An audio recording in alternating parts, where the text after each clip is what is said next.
La nuit avalait la nationale sous une pluie glaciale. Marc roulait seul dans son vieux camion, fatigué par les kilomètres et les années de route.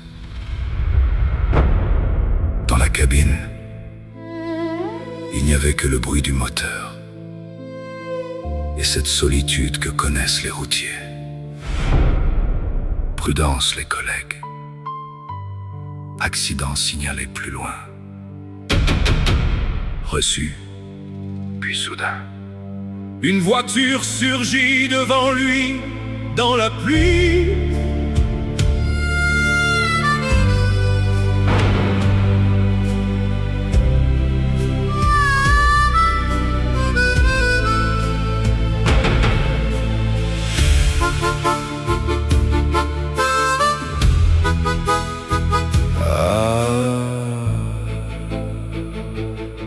Le camion venait de finir dans le fossé.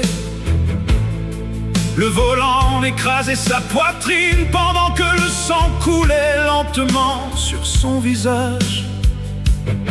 Marc respirait difficilement. Chaque mouvement devenait une torture. Mais malgré la douleur, il attrapa le micro de la CB. Ici, le 4402, accident, kilomètre 52. Marc, réponds collègue, on arrive, tiens bon.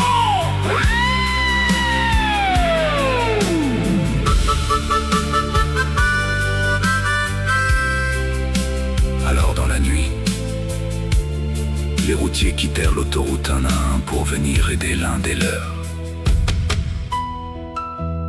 Marc sentait le froid gagner son corps. Ses yeux se fermaient doucement. Envie de mourir ici. Puis au loin, des phares apparurent enfin à travers l'orage. Marc, coupez le moteur! On le tient! Les routiers forcèrent la cabine écrasée malgré la pluie et le métal coupant. Collègue! Marc ouvrit difficilement les yeux. Autour de lui, des hommes trempés par la pluie, venus le sauver. Écartez-vous!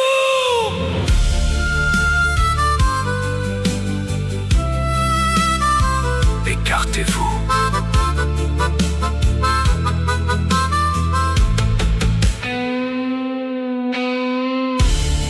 Les ambulanciers posèrent rapidement un masque à oxygène sur son visage.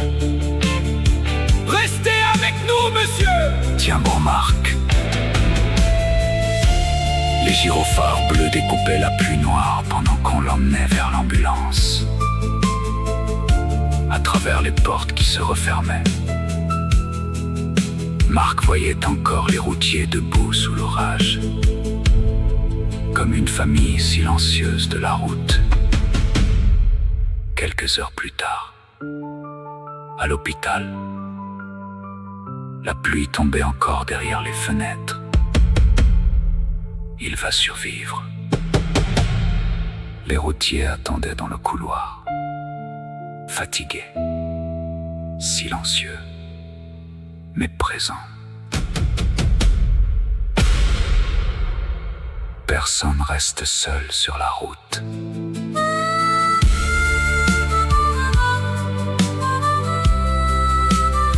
Marc ferma doucement les yeux, blessé, épuisé, mais vivant.